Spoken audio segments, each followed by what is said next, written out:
ये क्वेश्चन मेरे पास बहुत आता है कि हम बॉडी बिल्डर्स क्यों बॉक्सर्स की तरह पावरफुल पंचेस थ्रो नहीं कर पाते हैं। तो देखते हैं वो कौन सी ऐसी चीज़ें हैं जो आपको ऐड करनी पड़ेंगी अपने वर्कआउट में पावरफुल पंचेस थ्रो करने के लिए। Let's start. सबसे पहले फैक्टर की हम बात करते हैं तो वो है आपका स्टांस। बॉक्सिंग में आपने देखा होगा या तो नॉर्मली लोग ऑर्थोडॉक्स स्टांस रखते हैं या फिर साउथ पा, बट मेन आपको इसका ध्यान रखना है कि स्टांस शोल्डर विड्थ अपार्ट हो। अगर स्टांस बहुत ज़्यादा होगा तो भी पावर जनरेट करने में प्रॉब्लम होती है, और बहुत नैरो है तो वैसे ही बैलेंस बनाने में आपको बहुत दिक्कत होने वाली है। सेकंड चीज़ है वेट डिस्ट्रीब्यूशन।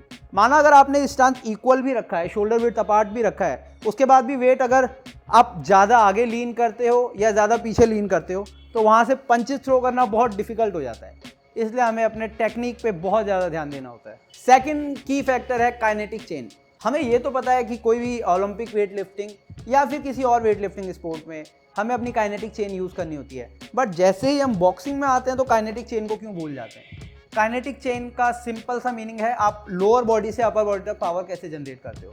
फॉर एग्जाम्पल अगर मैं कोई क्रॉस थ्रो करता हूँ जिसमें मैं लोअर बॉडी की बिल्कुल भी हेल्प ना लूँ तो उस क्रॉस में बिल्कुल भी पावर नहीं रहेगी। उसके अलावा अगर मैं क्रॉस लोअर बॉडी की हेल्प से थ्रो करता हूँ तो आप देख सकते हो कि पंच में पावर भी जनरेट होती है और स्पीड भी जनरेट होती है, बट उसके लिए मुझे अपनी लोअर बॉडी को यूज़ करना पड़ेगा, जिसके लिए पहले मेरे टोज टर्न करेंगे, then heel, then knee, then hip, then shoulder and then I throw the punch. Third factor is your core muscle और ओवरऑल कोर। कोर बहुत ही इंपॉर्टेंट पार्ट है अगर आप एक पावरफुल पंच थ्रो करना चाहते हो। फॉर एग्जाम्पल जैसे मैंने आपको बताया था कि काइनेटिक चेन मेंटेन करने के लिए लोअर बॉडी से पावर जनरेट करनी पड़ती है।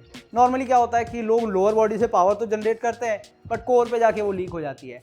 बट अगर आपके कोर मसल्स बहुत ज़्यादा स्ट्रॉन्ग हैं तब आप उस पावर को लोअर बॉडी से निकली हुई सामने अपने अपोनेंट पर ट्रांसफ़र कर पाओगे। फॉर एग्जाम्पल ये नॉर्मली हम अपने कोर वर्कआउट में सिर्फ अपने रेक्टस एब्डोमिनस यानी कि एब्स और इंटरनल एंड एक्सटर्नल ओब्लिक्स को ही टारगेट करते हैं, लेकिन उसके अलावा भी कोर की बहुत सारी मसल्स हैं। कोर का मतलब है कि पूरा फ्रंट से लेके बैक तक का एरिया, जिसमें आपके इरेक्टर स्पिने ग्रुप, मल्टीफिडस, क्वाड्राटस लंबोरम और भी काफ़ी मसल्स आती हैं। आपको उन सब पे काम करने की ज़रूरत है। जो नेक्स्ट की फैक्टर है वो है आपका मसल ट्रेनिंग। हाँ, मसल ट्रेनिंग। काफ़ी बॉडी बिल्डर्स तो मसल ट्रेनिंग बहुत अच्छे से करते हैं, बट काफ़ी बॉक्सर्स मसल ट्रेनिंग अवॉइड करते हैं, खास करके upper body muscle training. For example वो कभी भी अपर बॉडी मसल ट्रेनिंग में हैवी नहीं जाना चाहते, यानी कि 6 to 8 रैप मैक्स। बट जब तक आप उतना पुश नहीं करोगे तो आपके fast Twitch muscle fibre develop होंगे ही नहीं। और बिलीव मी, कई लोग मुझसे ये कहते हैं कि अगर हम बहुत ज़्यादा मसल ट्रेनिंग करेंगे तो शोल्डर बहुत वाइड हो जाएंगे, पंचेस थ्रो करने में प्रॉब्लम होगी। ऐसा कुछ भी नहीं है। जो आप वर्कआउट कर रहे हो बहुत ही ज़्यादा कैटाबॉलिक है। Even 1 pound of muscle gain करना आपके लिए बहुत डिफिकल्ट है। तो believe me, you need to train your upper body, specially chest, and you need to train it very hard. सारी चीज़ें कवर करने के बाद, एक अच्छा स्टांस रखने के बाद, लोअर बॉडी से काइनेटिक चेन मेंटेन करने के बाद भी अगर मेरे पास एक्यूरेसी नहीं है तो भी मैं एक पावरफुल पंच हिट नहीं कर सकता हूँ। उसके लिए चाहिए मुझे एक्यूरेसी। इसलिए एक्यूरेसी पे वर्क करना बहुत इंपॉर्टेंट है। कोई भी एक टारगेट लेके मैं उस पर कंटिन्यूस पंचेस हिट कर सकता हूँ जिससे कि मेरी एक्यूरेसी इंक्रीज हो। जितनी भी चीज़ें मैंने आपको बताई हैं, they are just tip of the mountain. यानी कि बॉक्सिंग में ऐसी बहुत सारी चीज़ें हैं जो आपको करने की ज़रूरत है, और सारी चीज़ें एक इतनी छोटी सी वीडियो में कवर करना बहुत डिफ़िकल्ट है।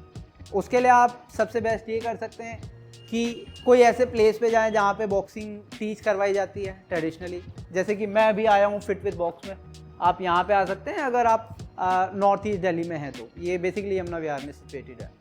उसके अलावा अगर आप चाहते हो कि मैं आपको कुछ वीडियोज़ और बना के दूँ जिसमें किसी भी ट्रेनिंग टेक्निक को मैं अच्छे से समझाऊं, या जो भी चीज़ें मैंने आपको बताई हैं उसके लिए एक्सरसाइजेस बताऊं, तो आप सब्सक्राइब करो, कमेंट करो और मुझे बताओ कि आपको क्या चीज़ चाहिए। Thank you so much for watching.